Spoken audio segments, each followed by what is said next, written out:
Hello દોસ્તો, GPSC ની provisional answer key આવી ગઈ છે. આ પછી ઘણા ક્વેશ્ચનમાં વાંધા અરજીને રિલેટેડ ડાઉટ રહેલા છે. આ સિવાય આપણે વાત કરીએ તો કયા ક્વેશ્ચન માટે આપણે વાંધા અરજી કરી શકીએ તે પણ આ વિડીયોમાં જોશી. અને પ્રોવિઝનલ આન્સર કી આવ્યા બાદ હવે જે cut off mark expected cut off છે એમાં શું ફેરફાર રહી શકે તેના વિશે પણ આપણે થોડું ડિસ્કશન અહીંયા આ વિડીયોમાં કરશું. તો કોઈ પણ તમારી જે ક્વેશ્ચન છે એમના માટે વાંધા અરજી માટે એક વસ્તુ ખાસ યાદ રાખવાની છે કે તમારું એવિડન્સનું જે આર્કિટેક્ચર છે એ વેલિડ એવિડન્સ હોવા જોઈએ. બરોબર છે. કોઈ પણ ચેટ જીપીટી અથવા એઆઈ જનરેટેડ ટેક્સ્ટ અથવા તો પ્રાઇવેટ પબ્લિક કોઈ જે ગાઈડલાઈન હોય, કોચિંગ મટીરિયલ હોય એ અથવા તો કોઈ જગ્યાએ યુટ્યુબમાંથી સ્ક્રીનશોટ અથવા તો બીજી અનવેરીફાઈડ વેબસાઇટની ઇન્ફોર્મેશન એના માટે માન્ય ગણવામાં નહીં આવે. વેલિડ એવિડન્સ તરીકે જોઈએ તો ગવર્મેન્ટ વેબસાઇટ હોય અથવા તો ઓફિશિયલ ગવર્મેન્ટ રિપોર્ટ હોય અથવા તો પીઆઈબી નામાં કઈ રિલીઝ થયેલી હોય તો એમને અહીંયા માન્ય ગણવામાં આવશે. આ સિવાય સ્ટાન્ડર્ડ ટેક્સ્ટ બુક એટલે કે એનસીઆરટી હોય અથવા તો બીજી કોઈ પબ્લિકેશન હોય જે ગવર્મેન્ટ દ્વારા માન્ય હોય તો તેમાં કોઈ ઇન્ફોર્મેશન આપેલી હશે તો તેનો તમે વાંધા અરજીમાં ઉપયોગ કરી શકો એઝ અ પ્રૂફ તરીકે.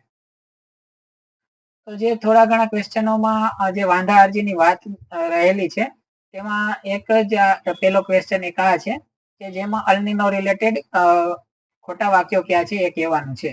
બરોબર છે. તો અલનીનો વૈશ્વિક પર્યાવરણ પર સીધી અસર કરતી હવામાનની પરિસ્થિતિ છે. તો આ વાક્યમાં કઈ જ ખોટાપણું છે નહીં. બરોબર છે. હવામાનની પરિસ્થિતિ છે એક આપણે કહી શકીએ કે વેધર ફિનોમિના અહીંયા કીધો છે, પણ એનાથી ના સંપૂર્ણ વાક્ય થોડું ખોટું હોય એવું જણાતું નથી. ચોમાસાની નિયમિતતા પર અસર કરે છે આ વાક્ય પણ એક રીતના ફક્ત અહીંયા શબ્દ યુઝ કરવામાં આવ્યો છે. બરોબર છે. તો આ પણ ખોટું કહી શકાય કે ફક્ત ચોમાસાની નિયમિતતા પર અસર નથી કરતું, એના સિવાય બીજી પણ વસ્તુઓ પર અસર કરે છે. તો આ વાક્ય ખોટું છે તો અહીંયા જવાબમાં સાચા નથી તો પૂછવામાં આવ્યું છે તો એનો પણ એમાં સમાવેશ થવો જોઈએ. તો આ પ્રશ્નને લઈને થોડી જે એક રીતના કહીએ કન્ફ્યુઝન રહેલું છે તેના વિરુદ્ધ તમે વાંધા અરજી કરી શકો છો. હવે એમના વિશે મેં થોડી તમને ઇન્ફોર્મેશન આપવાની કોશિશ કરી છે કે ડિસ્પ્યુટ શું છે. તો કે જીપીએસસી ઓપ્શન એ આપ્યો છે. બરોબર છે. આમાં જોઈએ તો ફક્ત 1 અને 3, 1 અને 2. બરોબર છે. અને ડિસ્પ્યુટ એ છે કે the key classification El Nino mainly as a weather phenomena and implication the Atlantic Ocean. તો એ ડિસ્પ્યુટ નો છે કે ખાલી એક વેધર ફિનોમિના જ નથી. બરોબર છે. ઓશિયન ફિનોમિના પણ કહી શકાય. આ સિવાય એના એવિડન્સમાં જોઈએ તો ફેક્ટ પેલું છે કે જે પીઆઈબી ના સોર્સમાંથી છે કે El Nino is officially climate event છે. બરોબર છે. Not just a weather phenomena. Climate represent long term pattern where weather change daily, right. તો આ એક એમના વિરુદ્ધમાં આપણે એવિડન્સ આપી શકીએ છીએ. બીજો એક એવિડન્સમાં આપણે કહીએ કે જીઓગ્રાફીની ટેક્સ્ટ બુકમાં છે El Nino form exclusive in the Pacific Ocean, right. આવું કહેવામાં આવ્યું છે કે એક્સક્લુસિવ પેસિફિક ઓશિયનમાં તે બને છે. બરોબર છે. Statement falsely claim it's involve the Atlantic Ocean. તો આમના વિરુદ્ધ પણ આપણે વાત કરી શકીએ છીએ. કન્ક્લુઝનમાં જોઈએ તો option 1 3 content factual geography error. તો પહેલું, ત્રીજું અને ચોથું વાક્ય જેમ આપણે વાત થઈ એ રીતના એરર વાળા છે ને જવાબમાં આપણે થોડી કન્ફ્યુઝન રહેલું છે જે જીપીએસસી દ્વારા પ્રોવિઝનલ આન્સર કીમાં આપવામાં આવ્યું છે. બરોબર છે. તો આને મસ્ટ ચેલેન્જ ક્વેશ્ચનની કેટેગરીમાં આપણે વર્ડિક કરી શકીએ.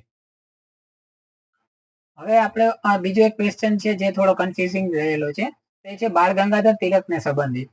તો એમાં પેલું વાક્ય એવું છે કે તિલકજી જે હતા એ હોમ રૂલ લીગ આંદોલન સાથે જોડાયેલા હતા. તો આ વાક્યમાં તો કોઈ જ પ્રકારનું કન્ફ્યુઝન જ ના હોવું જોઈએ. બરોબર છે. આ વાક્ય સાચું છે.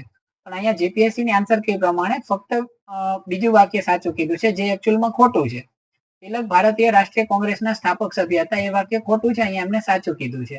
આ તો જીપીએસસી મસ્ટ સુધારવાનો રહેલો છે પ્રશ્ન. બરોબર છે. એમના આપણે પ્રૂફમાં આપણે આપી શકીએ અહીંયા કે આઈએનસી એટલે કે ઇન્ડિયન નેશનલ કોંગ્રેસના ફાઉન્ડિંગ મેમ્બરની આપણે વાત કરીએ તો જીપીએસસી ની કી જે રીતના ક્લેમ કરે છે ખોટું છે. કેમ કે એવિડન્સમાં જોઈએ તો ઓફિશિયલ ઇન્ડિયન નેશનલ કોંગ્રેસની જે વેબસાઇટ છે એમાં પણ 1885 જે ફાઉન્ડેશન થયું કોંગ્રેસનું એમાં બાળ ગંગાધર તિલકનું નામ રહેલું નથી. બરોબર છે. એક્સપ્રેસલી લિસ્ટ ફાઉન્ડિંગ મેમ્બર એમાં બાળ ગંગાધર તિલકનું નામ એબસેન્ટ છે. બરોબર છે. તો આ એક મસ્ટ ચેલેન્જની કેટેગરીમાં રહેલો ક્વેશ્ચન છે. આ સિવાય આપણે ત્રીજો એક ક્વેશ્ચન છે જેને લઈને થોડું કન્ફ્યુઝન છે, જેને લઈને ખુદ મને પણ થોડું કન્ફ્યુઝન છે. તો જે લિક્વિડિટી એડજસ્ટમેન્ટ વાળો ક્વેશ્ચન હતો એમાં આન્સર આપવામાં આવ્યો છે 1 અને 3. તો સાચા વાક્યમાં પહેલું અને ત્રીજું જ ખાલી કહેવામાં આવ્યું છે. બરોબર છે. અને એમની વાત કરીએ આપણે તો અહીંયા જે બીજું વાક્ય છે એ આમ સાચું છે, પણ હવે ઓફિશિયલી જે પબ્લિકેશન ગેઝેટ ઇસ્યુ થતા હોય એના ઉપરથી થોડોક ડિસ્પ્યુટ છે. તો મારું ખ્યાલ છે કે આમને ચેલેન્જ ના કરીએ તો પણ ચાલે એવું છે, કેમ કે જીપીએસસી એના માટે ઓફિશિયલ ગેઝેટને રજૂ કરી શકે છે. ચોથો એક ક્વેશ્ચન જે છે એ પેલો એક રીઝનિંગ ને લઈને છે કે એક વિમાન સોમવારે સાંજે 8 વાગ્યે તાહિત એટલે કે પશ્ચિમથી જે ઉડાન ભરે છે અને બુધવારે સવારે 8 વાગે પોર્ટ પર ઉતરે છે. તે જ વિમાન બુધવારે બપોરે 12 વાગે પોર્ટ મોસંબીથી ઉડાન ભરે છે અને તે દિવસે સવારે. આમાં જે ક્વેશ્ચન આપેલો છે 1 અને 2 એ પણ થોડો ડિસ્પ્યુટેડ છે, એટલે આને આપણે બી મસ્ટ ચેલેન્જની કેટેગરીમાં રાખીને ચેલેન્જ કરી શકીએ, કેમ કે જીપીએસસી ની કી મુજબ એમનો આન્સર જે આપવામાં આવ્યો છે થોડો ચેલેન્જેબલ છે. ભારતની વસ્તી ગણતરીને લઈને 2011 મુજબ સાક્ષરતા વિશે વિધાનો ધ્યાનમાં લેવાના છે. અહીંયા ફક્ત એક જ વાક્ય સાચું છે એવી વાત કરવામાં આવી છે કે જો કોઈ વ્યક્તિ કોઈ ભાષા સાથે વાંચી લખી શકે તો તેને સાક્ષર માનવામાં આવે છે. બરોબર છે, આ એમને સાચું કીધું છે. સાક્ષરતા દર કોઈ ચોક્કસ કોઈ વિસ્તારની વસ્તીની કુલ ટકાવારી છે. તો આને લઈને ઘણી યુટ્યુબ ચેનલમાં કન્ફ્યુઝન રહેલું છે, પણ હું પર્સનલી એવું માનું છું કે આ ચેલેન્જેબલ ક્વેશ્ચન નથી.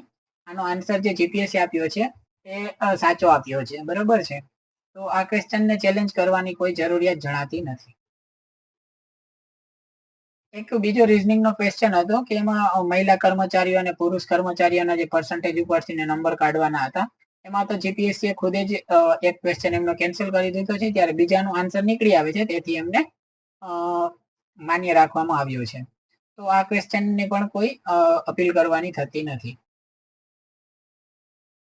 આ સિવાય વાત કરીએ આપણે બંધારણીય કટોકટીના પ્રશ્નમાં થોડું કન્ફ્યુઝન રહેલું છે, જેમાં સાચા વિધાનોમાં બંનેમાંથી એક પણ નહીં એવું કહેવામાં આવ્યું છે. પહેલું વાક્ય છે રાષ્ટ્રીય કટોકટી દરમિયાન અનુચ્છેદ 19 માં આપેલા 6 સ્વાતંત્ર્ય અધિકારો આપોઆપ મોકૂફ થાય છે. બરોબર છે, તો આ 6 સ્વાતંત્ર્યતાના અધિકારો છે એ આપોઆપ મોકૂફ થાય છે, પણ રાષ્ટ્રીય કટોકટી કયા કોઝને લઈને કયા પરિબળને લઈને મૂકવામાં આવી છે એ થોડુંક કન્ફ્યુઝન નું બને છે, કેમ કે સુપ્રીમ કોર્ટે જ એક કેસમાં એવું જણાવેલ છે કે ઇન્ટરનલ જે આર્મ્ડ રેબેલિયન રિલેટેડ હોય તો કરી શકાય, અથવા તો એમ કહીએ કે બહારથી ને કોઈ આક્રમણ હોય તો કરી શકાય. એના માટે સુપ્રીમ કોર્ટનો ચુકાદો આપેલો છે, તો એને લઈને આ વાક્યમાં થોડું કન્ફ્યુઝન રહેલું છે.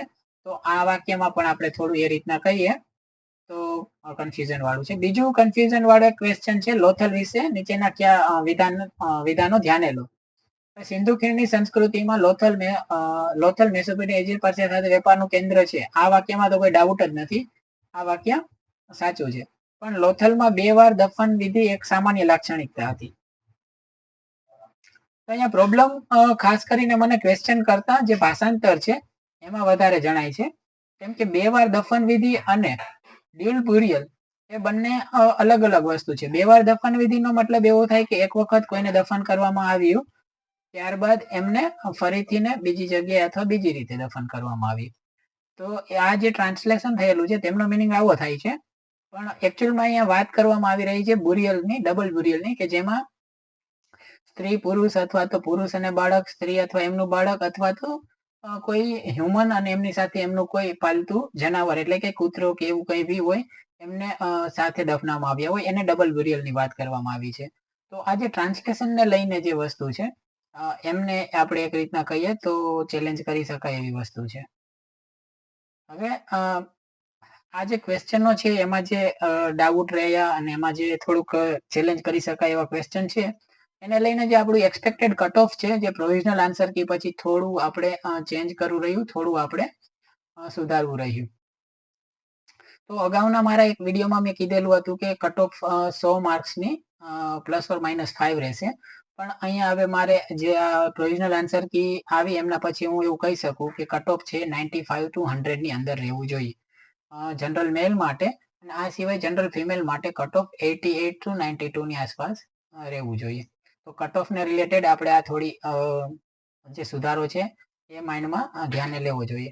તો જે લોકોને મારે એવું કહેવાનું છે કે જે લોકોને આટલા માર્ક્સ થતા હોય જો જનરલ મેલમાં હોય તો અને બીજા કોઈ બી મેલ હોય, કેમ કે જનરલના મેલ સાથે જ એસસી, ઓબીસી, એસસીબીસી ના મેલ્સ હોય છે એમનું કટ ઓફ રહેતું હોય છે, એક સરખું રહેતું હોય છે, અને ફિમેલમાં પણ થોડું એવું હોય છે એક એસટી ને બાદ કરતા. તો જે લોકોના માર્ક્સ 95 થી 100 જેટલા થતા હોય અને ફિમેલમાં 88 થી 92 થતા હોય તે લોકોએ મેન્સની પ્રિપરેશન સ્ટાર્ટ કરી દેવી જોઈએ. મેન્સની પ્રિપરેશન માટે આપણી યુટ્યુબ ચેનલ પર એક ફોકસ મેન્સ કરીને પ્રોગ્રામ જે ઇનિશિયેટિવ છે એ ફ્રી ઓફ કોસ્ટ ચાલુ કરવાનો એક પ્લાન છે. તો prelims require selection while mains require synthesis, ઠીક છે. તો એ આપણું અહીંયા એક રીતના કહીએ તો ટેગલાઇન છે. તો આ જે ફોકસ મેન કરીને આપણે ઇનિશિયેટિવ છે એમની સાથે જોડાવવું આપણી આઈએસ ક્રોનિકલ યુટ્યુબ ચેનલ પર ના 100% ફ્રી સ્ટ્રક્ચર્ડ અને ઇન્ટરેક્ટિવ પ્રિપરેશન પ્રોવાઈડ કરવાનો મારા તરફથી ને ઉદ્દેશ્ય છે અને એ જ મારો હેતુ છે. તો મિત્રો આ તો આપણે જે પ્રોવિઝનલ આન્સર કીને લઈને જે અમુક ક્વેશ્ચનને લઈને કન્ફ્યુઝન હતી એમના વિશે આપણે વાત કરી, અને આ સિવાય કટ ઓફમાં રિવાઇઝ થઈને કેટલું રહી શકે એના વિશે વાત કરી. તો ફોકસ મેન્સમાં જોડાઈ રહો અને આપણે આ યુટ્યુબને સબસ્ક્રાઇબ કરો, લાઈક કરો, અને જે લોકો સાથે શેર કરવાનું તમને યોગ્ય લાગે, જેમને જરૂર હોય એમની સાથે શેર કરો. બાકી મળીએ છીએ આગલા વિડીયોમાં. Take care, good bye.